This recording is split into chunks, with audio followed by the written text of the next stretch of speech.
Let's do this. Confessions of a Steam Deck user. Got an article for you guys. Hello, people. Another beautiful day. Yep. Hope your 5 senses work. Hope your health and strength is good. What? And to you Steam Deck fans again, Steam Deck Tribe, Steam Deck Nation, Steam Deck Universe, Steam Deck World, Steam Deck Legion, what's good? Steam Deck Mob, yeah, me, Steam Deck Squad, what's up with it? Got this little video here, it's called Confessions of a Steam Deck User. People love this thing. This man gave up his gaming PC for a Steam Deck and his PlayStation Vita.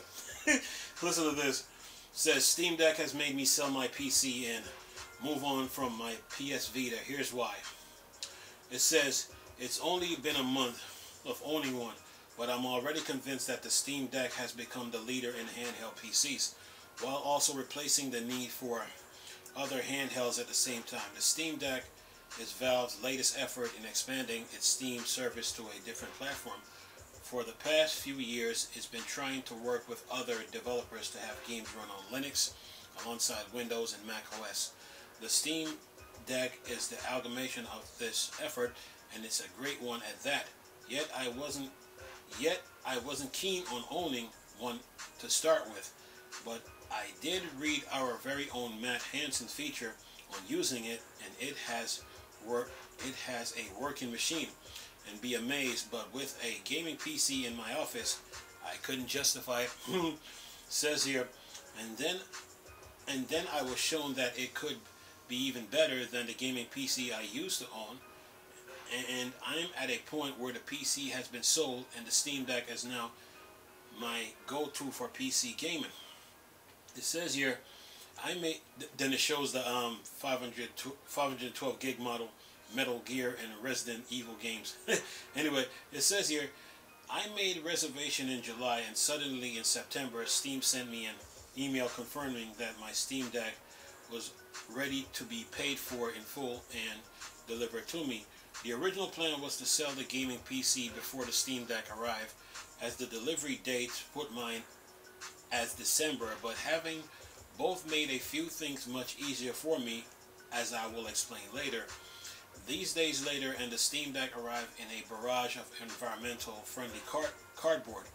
The first thought were of how it was, but eventually you'll get used to it, much like the notch in my iPhone 13 and below. I picked the 512 gig model, as the game I play are usually around 150 gigs in size. So if it was the 256 gig model, it would have been Red Dead Redemption 2 and some Dreamcast ports, along with Sonic Origins. People love the Steam Deck, folks. Anyway, it says here, preservation in games is something I believed in ever since the PlayStation 2 introduced the concept of backwards compatibility, where you could slot in 99% of PlayStation 1 games and they'll play without an issue. Well, take that back, because the Super Nintendo really started it. The American Super Nintendo, if you got it, or the Japanese, when you in the cartridge slot in the corner, there's these two little things that's blocking you from like using Japanese games on your Super Nintendo, right? Or playing European games on your Super Nintendo.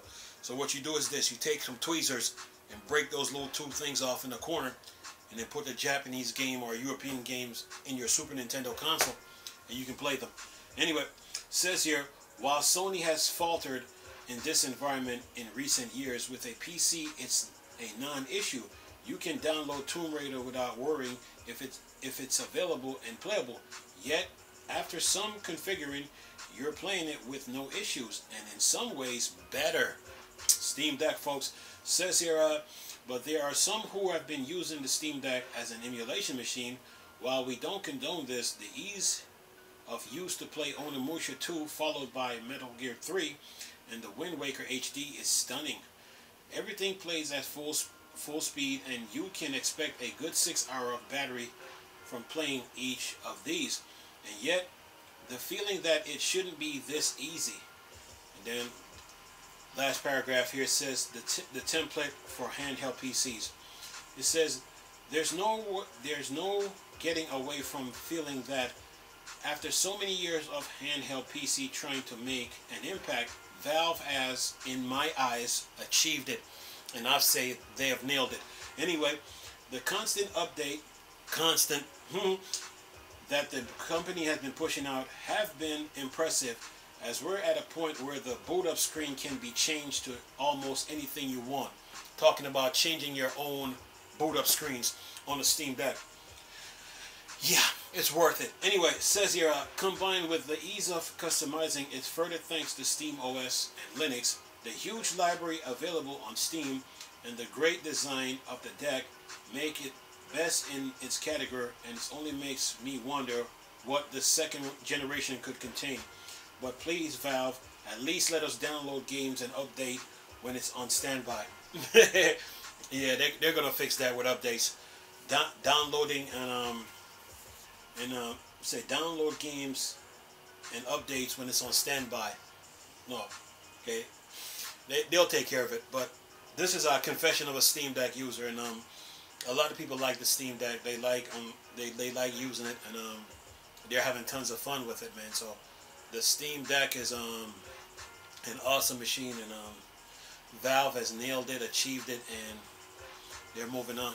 Anyway, I'm gonna leave this video for y'all to enjoy. Nice talking to you people again. Chris, still a Star Wars and Star Trek thing for Dark Side.